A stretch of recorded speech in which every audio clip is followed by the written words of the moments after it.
just gonna give you your lines and you're gonna say them. Ready? Sometimes I feel like I live at the airport. Sometimes I feel like I live in the airport. It so happened that I was here, a week ago? First trade show of the year. We're going to sunny Miami again. You're pretty good at this. I should get you your own camera. Arthur, your predictions for the show. It's gonna suck balls. Okay, Mr. Positive, seriously? Yeah. Why? Well, not back yet, not in the mood to buy nothing. So why are we going? Because it's sunny Miami again. Because it's sunny Miami. Let's roll.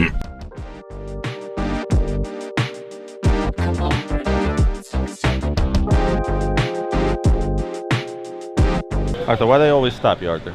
Yeah, boy! There you go. Opening from the aircraft. Heading north to destination.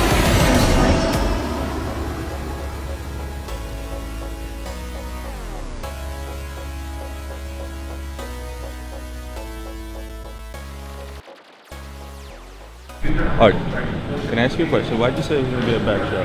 It's gonna suck balls. It's gonna suck balls. I think it's going to be a great show. I think we're going to kill it. You got to be positive. Let's see you come back with the same stick after the show, what you say.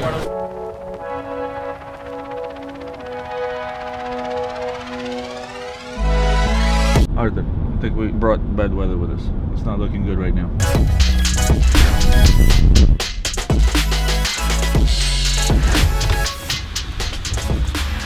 Okay, quick pit stop this morning. I had to pick up Alex's car from a shop. I don't know what's wrong with this old range, but in either case, we got on a day early to do a little bit of business. There's always business to be done in Florida, so we're gonna go hit the Aventura Jewelry Exchange, where there's a bunch of dealers there, kind of like their version of 47th Street. Then we'll probably drive up to Boca, see a couple of dealers there, see if we can get some business done. Hopefully, we'll have enough time to go hit the spa in the building and sort of relax till tomorrow. Bright and early, 6 a.m., we're off to the show.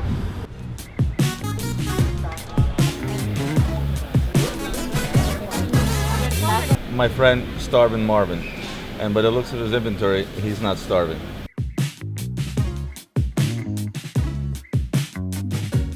So for those that know about the Aventura Jewelry and Watch Exchange, in a few words, why is it worth to come down here? Especially if you're a retail customer. The watches are cheaper, you're dealing with a bunch of nicer people. Oh, so you're saying people from Philly are not as nice? You have a little less competition here too. Yeah, a little less competition. Okay, so a lot of my viewers are always asking me about the stretch on a Jubilee bracelet. Yeah. How easy is it to fix a stretch Jubilee bracelet? All right. And what is the what should be an average cost to a consumer? I mean, unless you get it completely rebuilt, it's not. That's what I'm saying. So always ask me, do I have my bracelet rebuilt, or do I go out and just source a new one that's not as stretched? It depends on how picky you are. If you don't mind having a bracelet that's been worked on, then go for it and fix it. But yeah, it costs more to buy a new one. But what's an average cost to, let's say, tighten up a Jubilee bracelet to rebuild one? If somebody came to you to rebuild a Jubilee bracelet, a couple hundred, few hundred. So that's a lot. It's worth it. Even used Jubilee bracelets, especially for older watches, are much cheaper. But it's still you still save a significant amount of money by having it rebuilt. Yeah, of course. And guess what? These guys can do it.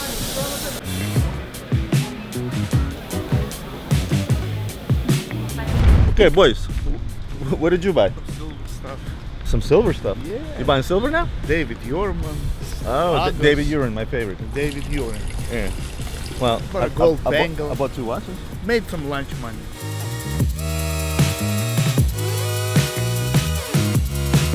Aventura Watch Exchange, semi-success. I bought a Prada CM8B. I bought an AP Tuxedo, which I love that watch. Bought a few pieces of jewelry. Made plans to meet with some people at the show as well. Now another pit stop, quick car wash, and then we're gonna go off to see my buddy Michael at East Coast. How are we feeling? You ready for your clothes? You don't need to put your glasses on. How are we feeling? Feeling great. So glad to have a wonderful person in my brand new office that we built for him specially to create this movie. Michael was talking shit, and the reason he's talking shit, he's one of the first people that helped me get into this business. So now he's trying to make me look bigger than I really am. When I grow up, I would like to be just like Roman. Man who knows everything. There's one tiny problem. In terms of growing up, I don't think you're growing anymore. I'm just saying.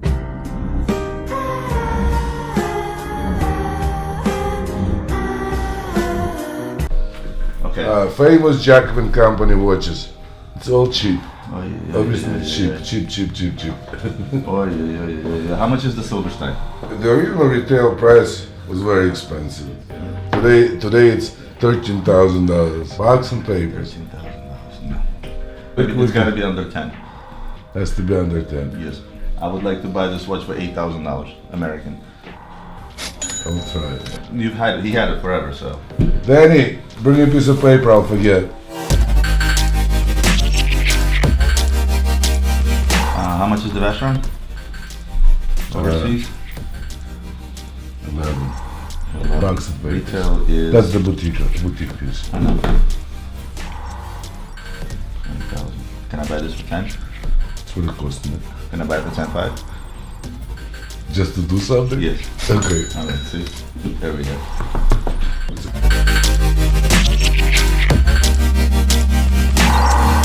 Producer Michael, if you're watching this.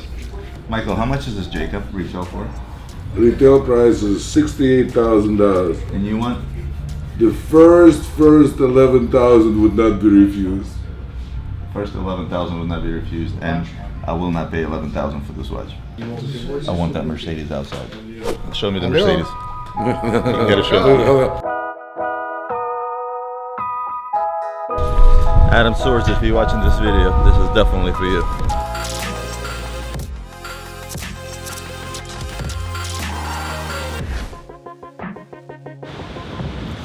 It is 6 a.m. bright and early Sunday morning, and we're off to the first day of the show.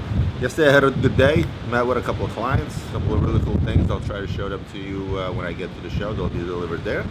This show might be a cemetery, so I don't know how many people are actually down here. Speaking of the people of the exchange, a lot of them are not going. They think it's a waste of time, and again, due to the reason I guys told you about last time, with the show not doing so well. So I'm going to try to do something different, depending on how many people are in the room, if there are enough dealers there. I'd like to go dealer to dealer and have them show the best and most impressive that they have, just to see how many kick-ass things I can show you guys. But again, that would all depend on the people in the room.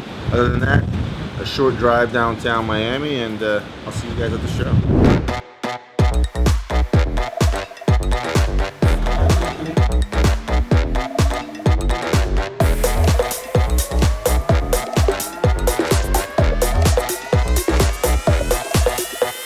Okay guys, remember how I always told you there's a couple of OGs in this business when we first started on eBay?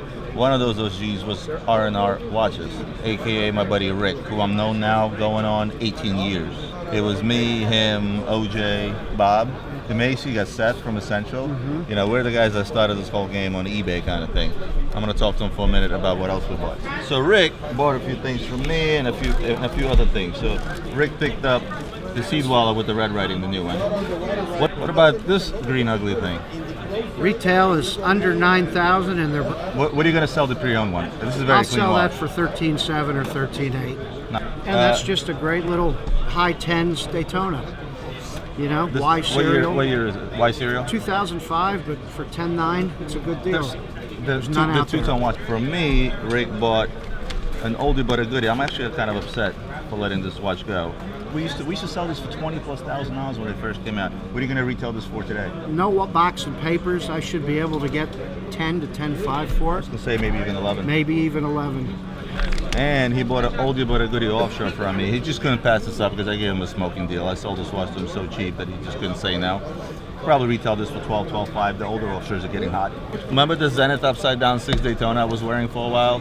And remember how I told you people sometimes take shit off my wrist? Well, this is one of those cases. Rick went and bought my gold Zenith Daytona with the upside down 6. And then the Just a IWJG no-brainer. Portuguese no-brainer plastic crystal. And then this is a mystery. You have no idea what you're going That to sell I, this for. I may be wearing for the rest of my life. I sold but him a like Zalium it. Harry Winston. He bought it because he likes it. Rule number 1, don't buy it just because you like it. But I sold him cheap enough to where I'll just take it back if he doesn't sell it. You could throw this up on the web for probably 10 to 10.5. It's a good looking watch. Well, boys and girls, Rick from R&R Watches from Texas. Originally a Philly boy. Rick, always a pleasure to see you. Always. Thank you, Roman. Two guys from YouTube, different parts of the world. One came in from Mexico, the other one came from Jacksonville, Florida. Got up at 5 a.m. this morning to drive out here.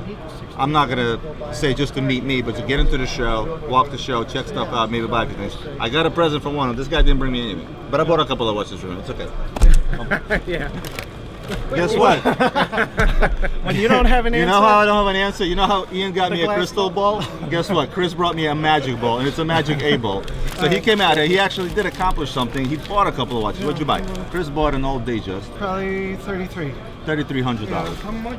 Picked up an old Speedy. I love these. I always buy these. 15 to 16. Yeah. Probably even 18, I would say. Yeah. Depends on Yeah. which market. Yeah. He did find a Tudor that he wanted. I'm not making any money with that, but You'll make $100, Yeah, $200 yeah, bucks. that's it. But it's a good thing to have. You know what I mean? Yeah. Because people ask for this stuff. I actually probably have, this is the 3513. I have probably about 6 or 7 of these I keep in stock all the time. What are you going to retail this for?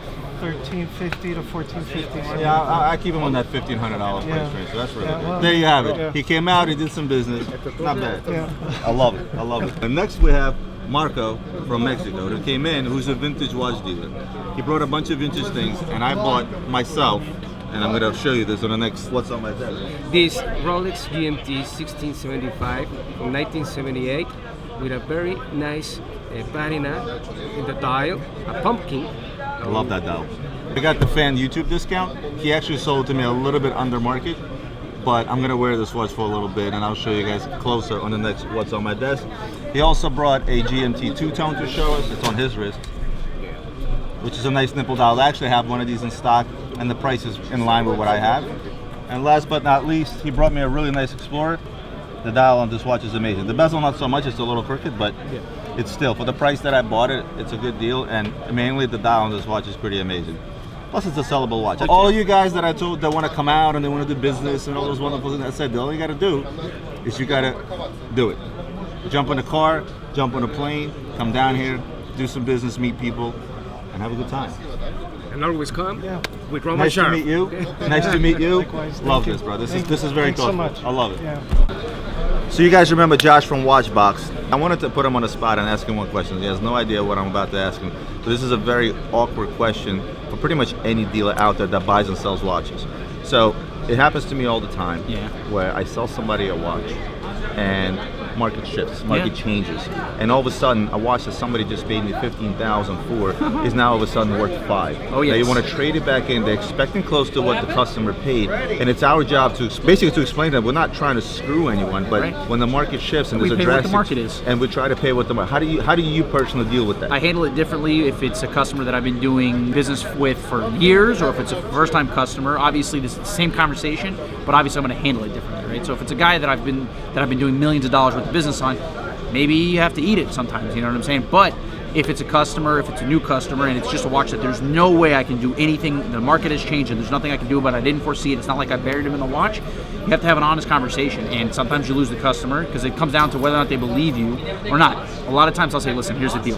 This is the situation, right? I'll do my very best to help you get out of this watch and try to get you into something that'll hold a little bit more value, seeing as you just bought it, say, whatever this situation may be. There's a lot of guys who are out there buying watches. Shop this watch around. See if you get a better offer. Maybe there's somebody out there who doesn't realize that the market went down, or doesn't care, or is not paying attention, and maybe you can make it up. But we pay attention. That's why we sell our watches at market price, and we buy them at market price. So that's a conversation you have. It's never easy though. So that could happen like last year if you bought an offshore, you bought them high. This year they're down in the 20-30%, right? So that's not a dog, but we didn't see that coming. We didn't know that was going to happen. So that happens, and I've had that conversation recently. So if you notice that you're buying a watch for a large discount from the retail, chances are there's not a lot of dealers looking to buy that watch outright anyways. So in that case, you say, listen, this is not going to be a highly tradable watch. So usually whenever I meet a customer, I'm trying to figure out, I ask them a lot of questions, but not because I want to figure out the best deal I can get against them. It's really, I want to figure out what their main objective is, right? So when I talk to a customer, sometimes people get a little uneasy when I'm asking them, where do you buy, where do you sell?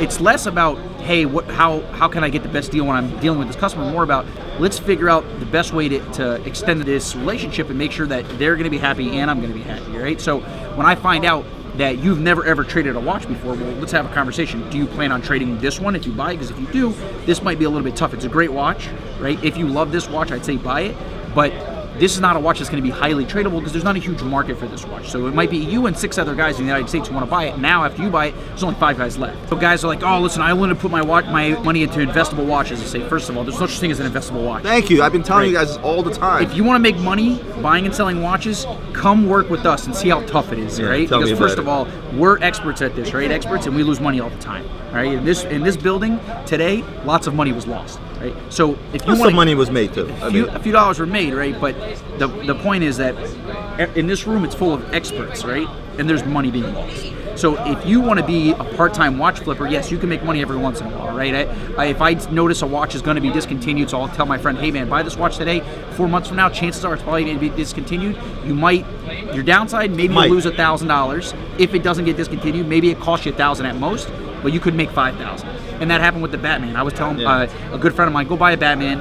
He spent 10 grand on a Batman. It got discontinued. He sold it for 14. He's like, let's do it again. I go, dude, it doesn't happen every day. Yeah, right. It doesn't happen every day. Yeah, but I mean, there's guys out here literally selling watches for a ham sandwich. But if you're buying the Chopard, you have to make your 20% because who knows how long it's going to take to sell that watch. If somebody is selling you a watch and telling you you're going to make money on it, you will not make money on that watch. How many guys have come to me and say, oh, I had the special edition JLC and the guy in the boutique told me I'll make money on this watch. I'll say, all right, so sell it back to him. Oh, he doesn't buy watches. Well, there's probably a reason, and then he probably has no clue. He was just trying to sell you that watch. So somebody's guaranteeing you a return. How many limited Jaegers out there right now? Is there? Name one Jaeger that sells over list. Zero. There's not one. I can't think of one. No. You know what I mean? So, and that's just the bottom line. That's the way it goes in this business. And I wanted to shine a little bit of that light by asking Josh that question, who's been around the game for a while. Josh, thank you so much. So day one comes to a close. Can't say it was the most exciting show. Oddly enough, I mean, I sold a few pieces out of our showcase, but pretty much every watch I bought at the show so far I sold, which I like, which is great, but I kind of hate also because it's like you buy something, you get it for a good price, and it sells right away. You don't really get the chance to enjoy it, I guess, so to speak. But listen, you know, usually I took a smaller profit usually on the stuff that I buy right away because I'm not really sitting in inventory. I don't think my check is even clear for half the stuff that I sold. You know, as they say, you never go broke making a small profit. Grab some quick dinner tonight, and tomorrow round 2. Sure. Roma, how'd you make out, Roman? Wonderful.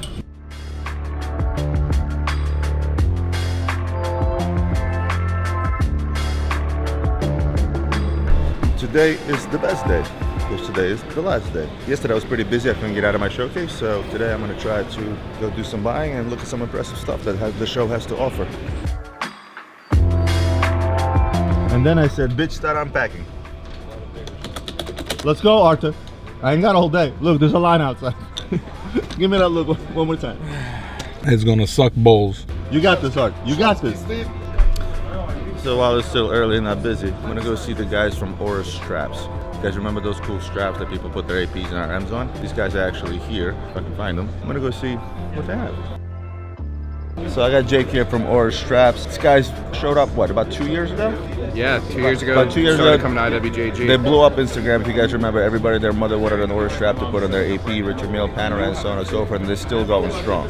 So Jake, real quick, in 2 seconds, history about Auras. How did the idea come out? Founded in 2014, really sought out to revolutionize the watch strap industry. A lot of the watch manufacturers before us used to only do straps in blue leather, black leather, brown leather, and then we kind of came into the market with our camouflage, really disrupted things, and now we have a whole product line of over 21 different colorways for every single model that we produce for, and we're getting into even some cool new different watch models that everybody should stay tuned and see what's coming up next.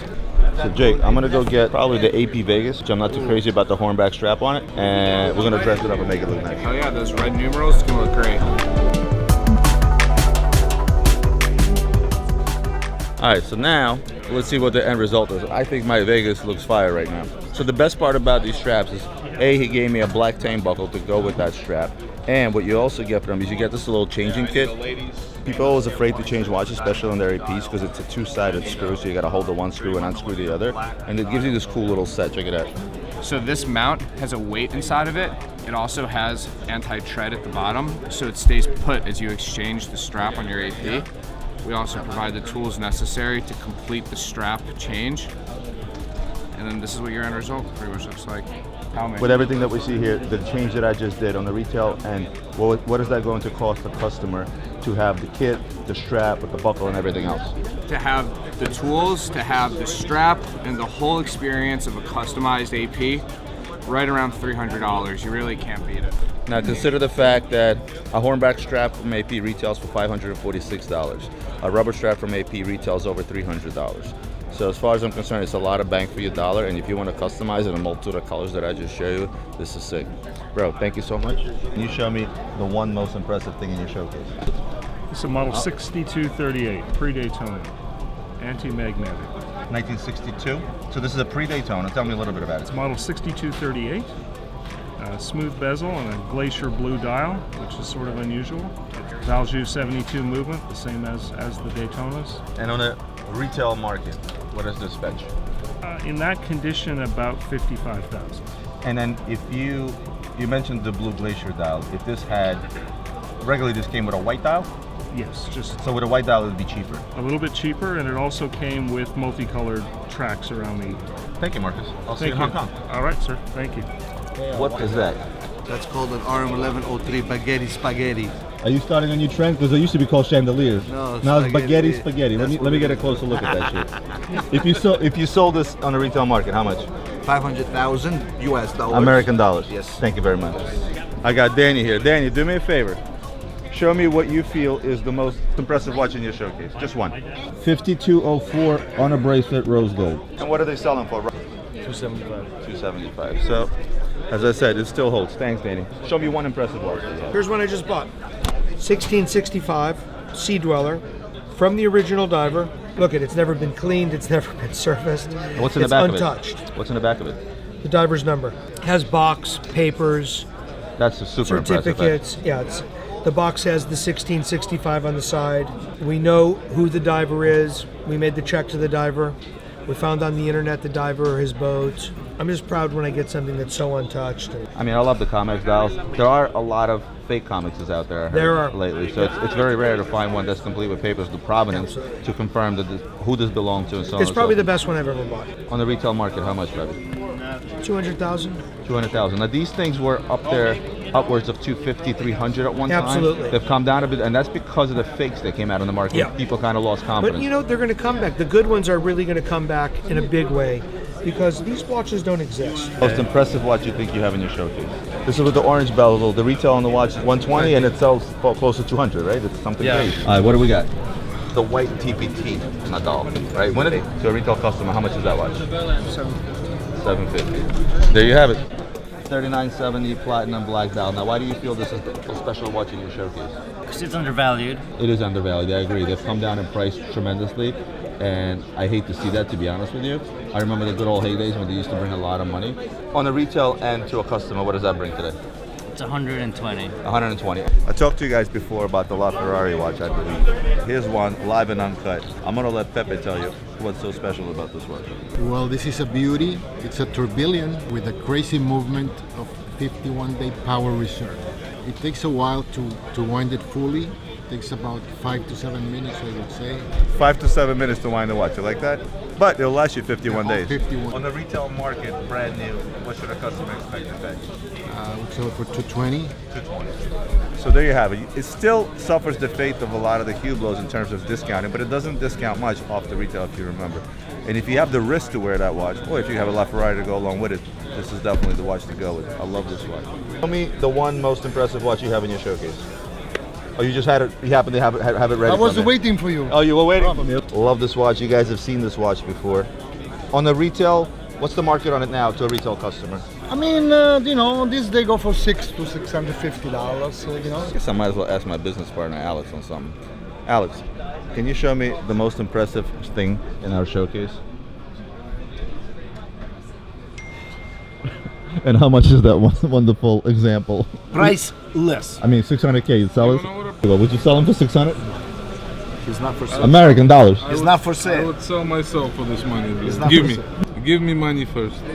So 600,000, we can have this Million, specimen. 600,000. Huh? 600 million. Million? Yeah. You don't have that kind of money, you crazy? You have 600,000. Yes. So, show's winding down. It's a bit of a slow show, but expected. The show is normally a bit slow. It's gonna suck balls. The year is just starting out. Just came off the big antique show. There was a lot of business done there, but nevertheless, so I can show you a few pickups that I got here in Miami. Should be good. Be right back. Probably the best looking pickup I picked up was the Prada CM. That I picked up when I was running around the day before the show. Honestly, probably top 5, top 10 best looking offshores out there in terms of limited editions. Gorgeous, gorgeous watch. Trades at about 35,000. And in the same place, I picked up the lady tuxedo. I've sold many of these over. I think I may have even shown one of these on what's on my desk. The market has kind of run dry on them, so when I saw one and I had an opportunity to pick one up, I loved it. Retail 83.4 or 84.3, don't remember exactly. Trades at about 50,000. But the most exciting pickup that I have, and I was going to do this as a surprise on one of the episodes, but I might as well show you now because I'm just excited to show you. You guys remember my original Beast Offshore, the D serial? I picked up the same thing with a gold bezel. Original unpolished condition. Look at this thing. The patina on the bezel is all original. I will not polish this. I'm going to leave it as is. It just makes it more appealing. This is number 41 that was made back in 1993. I'm going to put the two side by side so you guys can see what I'm talking about. Look at that.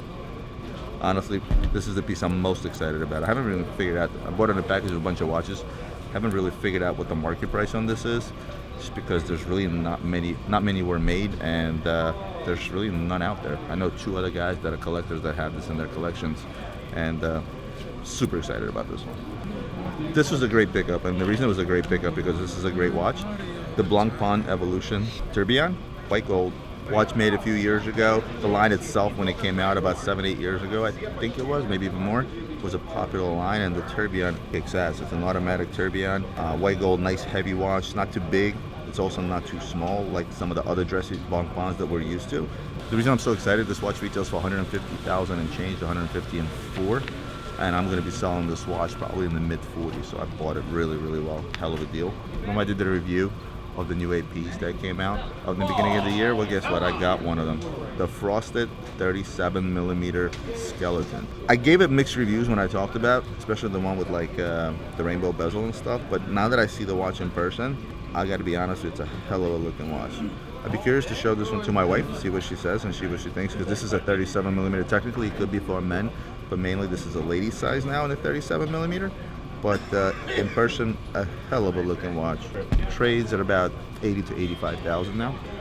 Showed you just watched a bunch of times before, the Schumacher, and I try to keep them in stock always, just because they sell like hotcakes.